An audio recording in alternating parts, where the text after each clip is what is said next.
Bismillahirrohmanirrohim. Assalamualaikum warahmatullahi wabarakatuh. A'udzubillahi minasyaitonirrajim.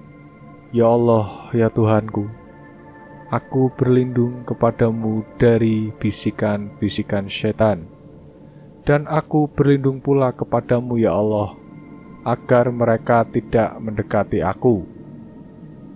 Kali ini saya akan membahas kisah nyata pelaku pesugihan Gunung Kawi. Nikah dengan demit cantik, begini kehidupannya sekarang, mengenaskan. Seorang pria mengaku bernama Lekjan nekat dengan segala resikonya mengambil pesugihan di Gunung Kawi, Jawa Timur.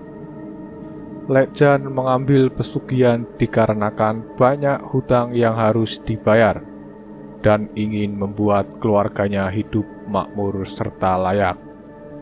Dilansir dari desjabar.com yang berjudul Lekjan, pelaku pesugihan Gunung Kawi yang diunggah 29 Agustus 2020. Lekjan menceritakan pengalamannya saat melakoni ritual di Gunung Kawi tersebut. Iya mas, saya pelaku pesugihan Gunung Kawi, kata Lekjan mengawali kisah pengalamannya saat mengambil pesugihan di Gunung Kawi. Lekjan menuturkan ia nekat mengambil pesugihan karena terlilit hutang bank, dengan rumah menjadi jaminannya. Ia juga mengaku tidak punya pekerjaan tetap, walaupun ada penghasilan hanya cukup untuk makan sehari-hari saja. Saya tidak mampu untuk membayar hutang di bank dan hutang lainnya. Kemudian saya memutuskan untuk mengambil pesugihan di Gunung Kawi, ungkap Lekjan. Saat memutuskan untuk mengambil pesugihan ke Gunung Kawi, Lekjan mengatakan keluarganya tidak tahu. Ia pamit untuk mencari pekerjaan keluar kota agar bisa membayar hutang dan menebus sertifikat rumah di bank. Mengambil pesugihan di Gunung Kawi, ungkap Lekjan, tidak gampang. Ada resiko yang harus diambil, yakni masalah tumbal. Tumbalnya bebas, bisa dari anggota keluarga, misal istri, anak, atau diri sendiri. Tapi alangkah baiknya si pengambil pesugihan sendiri yang menjadi tumbalnya. Saya pribadi, ya saya sendiri yang menjadi tumbal dari pesugihan Gunung Kawi ini, ujar Lekjan. Menurut Lekjan, ada persyaratan mutlak yang harus dilakoni oleh setiap orang yang sudah berbulat hati akan mengambil pesugihan di Gunung Kawi.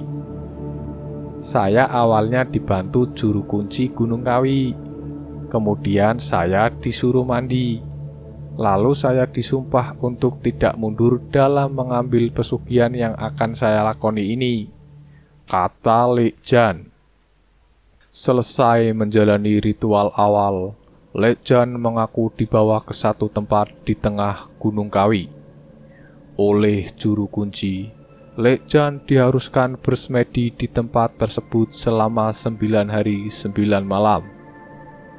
Juru kunci berpesan, jika nanti tepat di malam Jumat Wage didatangi oleh sesosok makhluk, jangan sampai takut.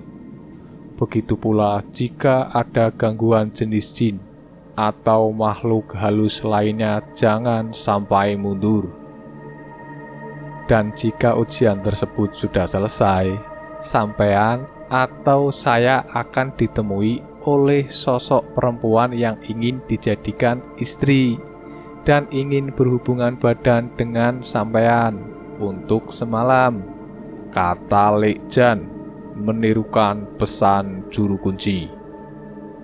Selesai juru kunci memberikan pengarahan, ujar Lekjan, dia menghilang. Bersamaan dengan itu, Lekjan mengaku kaget karena dirinya sudah berada di tengah hutan Gunung Kawi. Kemudian saya bulatkan tekad untuk bersemedi di tempat yang sudah disediakan juru kunci tadi, kata Lekjan. Lekjan menuturkan, semula ia hanya duduk bersila di gundukan batu. Tiba-tiba ada angin besar menghantamnya dengan kuat. Lekjan hampir jungkir balik jatuh ke tanah. Setelah itu, angin meredah dan menghilang. Lekjan lalu melanjutkan bersemedi di atas batu tersebut. Hari pertama menjelang malam, kata Lekjan, terdengar suara khas dari Gunung Kawi yang sangat mencekam. Terbesit ingin membatalkan semedi, namun di benak Lekjan terbayang keluarganya yang harus bisa makmur dan lepas dari hutang-hutangnya. Lekjan pun membulatkan tekad untuk terus melanjutkan semedi. Saat saya bersemedi, tiba-tiba saya ditemui oleh sosok Kelong Wewe atau Wewe Gombel yang mendekat ke arah saya dengan baju putih. Dan maaf ya, susunya yang lewer sampai ke perut dan lidah yang menjulur panjang ke arah saya. Saya hanya bisa diam dan tubuh yang bergetar ketakutan yang sangat luar biasa, tutur Lekjan. Namun dengan keyakinan, Lekjan menatap mata Kelong Wewe itu sampai akhirnya si Kelong Wewe tersebut menghilang. Lepas dari itu, datang lagi sosok penampakan anak kecil yang bermain-main di sampingnya, sambil terus menggoda dan mengejek Lekjan. Hari dan malam pertama pun bisa saya lewati. Kemudian hari yang keduanya ujiannya berbeda lagi. Ada sesosok binatang buas yang menerkam saya dari depan, yaitu sosok macan loreng yang sangat besar kemudian menghilang. Lalu ada lagi sosok lutung yang hitam pekat menghampiri saya dan mendekap saya dengan kuat. Setelah itu menghilang, tutur Lekjan. Di malam ketiga, ujar Lekjan, ada penampakan yang katanya orang awam disebut wedus usus atau kunyang. Kunyang itu berbau sangat anyir seperti darah menyengat hidung. Sampai-sampai Lekjan ingin memuntahkan apa yang ada di dalam perutnya. Di tengah sengatan bau nyinyir itu, Lekjan mengaku tiba-tiba ingat bahwa jika kita membuka mulut lebar-lebar dan mengarahkan muka kunyang tersebut, dia akan menghilang. Dan benar, kunyang pun segera menghilang entah kemana. Selesai godaan kunyang, Lekjan melihat pocong yang berupaya menggoda agar semedinya gagal. Pocong itu meludahi wajah Lekjan yang terasa sangat panas. Kemudian saya hiraukan saja dengan menahan wajah saya yang seperti dibakar oleh ludah pocong tersebut, kata Lekjan. Ujian demi ujian dengan segala tantangannya telah dijalani. Tiba di hari terakhir, Lekjan mengakui ditemui oleh sesosok wanita cantik berpakaian layaknya ratu kerajaan. Bajunya serba kuning berhiaskan emas di tangan dan mahkotanya. Perempuan itu lalu mendekat dan tersenyum kepada Lekjan, yang langsung lemas dan keringatan bercucuran tanpa henti. Dia berkata, "Mas, datang ke sini sama siapa? Dan mempunyai keinginan apa?" Lekjan lalu menjawab bahwa kedatangannya bertujuan untuk mengambil pesugihan. Si perempuan cantik bermahkota emas itu kemudian bertanya lagi, "Mas sudah tahu siapa saya?" Lekjan menjawab tidak tahu. Sambil tersenyum si perempuan itu menjelaskan dengan tutur bahasa yang lembut. Saya ini pemilik pesugihan yang Mas ingin ambil, dan saya ini yang bakal menjadi istri Mas. Saya sangat kaget mendengar penjelasan perempuan itu, dan saya hanya diam terpaku oleh kecantikan seorang perempuan yang menyerupai ratu dari khayangan. Setelah itu saya diajak ke kerajaannya. Kemudian disitulah saya menikahi perempuan itu dan berhubungan badan dengan perempuan yang seperti ratu, tutur Lekjan. Setelah semua profesi dilaksanakan, Lekjan mengatakan dirinya lalu diantar pulang oleh perempuan yang dinikahinya tersebut hingga sampai di teras rumahnya.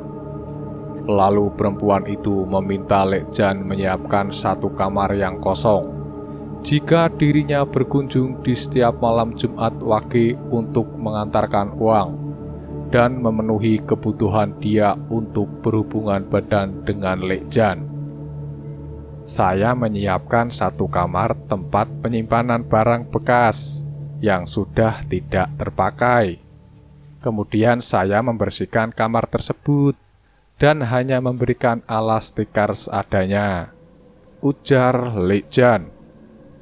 Setelah kamar disiapkan, Lekjan mengaku disuruh perempuan yang sudah dinikahinya itu untuk menyiapkan ayam pancawarna atau ayam yang banyak warnanya, kemenyan Arab, candu, kopi hitam pahit, dan satu gelas air putih. Lekjan lalu diberi sebuah mantra untuk diamalkan. Setelah segala persyaratan saya laksanakan, di malam Jumat Wage, Bunda Ratu atau perempuan yang dinikahinya berkunjung ke kamar yang sudah saya siapkan, dan para anak buahnya membawakan saya sekeranjang uang untuk diberikan kepada saya, kata Lekjan. Saat ditanya apakah uang yang diberikan kepadanya itu asli bukan halusinasi, Lekjan dengan tegas menjawab uang itu asli, karena bisa dipakai untuk menebus sertifikat rumah yang digadaikan di bank. Ya uang asli lah Mas, wong bisa buat menebus sertifikat yang ada di bank kok. Semua tidak halusinasi Mas, itu semua nyata, tegas Lekjan. Lekjan mengaku dirinya sudah 4 kali dikirim uang oleh Bunda Ratu dalam waktu 1 tahun. Meski baru 4 kali, jelas Lekjan sekali dikirim uang itu jumlahnya sangat banyak. Menurut penuturan Lekjan, uang hasil pesugihan itu selain dipakai untuk memenuhi kebutuhan rumah tangganya, juga digunakan untuk menolong orang yang meminta bantuan berupa materi. Setelah melakukan pesugihan di Gunung Kawi, kehidupan ekonomi Lekjan dan keluarganya memang bertabur harta. Namun ternyata, kata Lekjan, harta yang dimiliki dari hasil pesugihan itu akan diambil lagi semuanya oleh Bunda Ratu jika dirinya meninggal dunia. Saya sendiri akan menjadi budaknya untuk membantu di istana yang beliau miliki.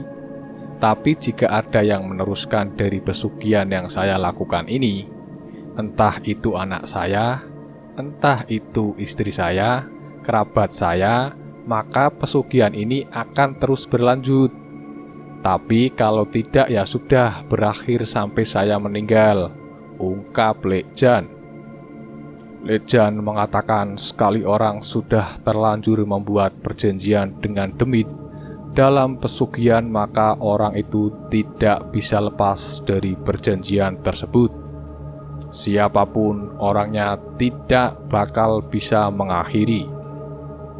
Walaupun orang tersebut dibantu oleh kiai, ulama besar atau paranormal, saya berani yakin dan saya bisa pastikan bahwa siapa yang mengambil pesugihan dan di dalam perjanjian pesugihan itu sudah ditulis nama dari orang pengambil pesugihan tersebut, maka tidak bakal bisa disudahi. Itu yang saya ketahui, ungkap Lek Jan. Sebab itu Lek Jan mewanti-wanti jika masih ada jalan yang bisa membuat sukses, jangan sampai mengambil pesugihan seperti yang sudah dilakukannya itu. Penyesalan memang datang di akhir waktu setelah kita menjalaninya. Maka dari itu, saya sarankan untuk teman-teman jangan sampai mengambil pesugihan apapun. Berjalanlah di jalan yang benar, pungkas Lek Jan. Wallahu alam bisyallaf. Semoga dengan adanya kisah ini bisa menginspirasi kita semua. Wassalamualaikum warahmatullahi wabarakatuh.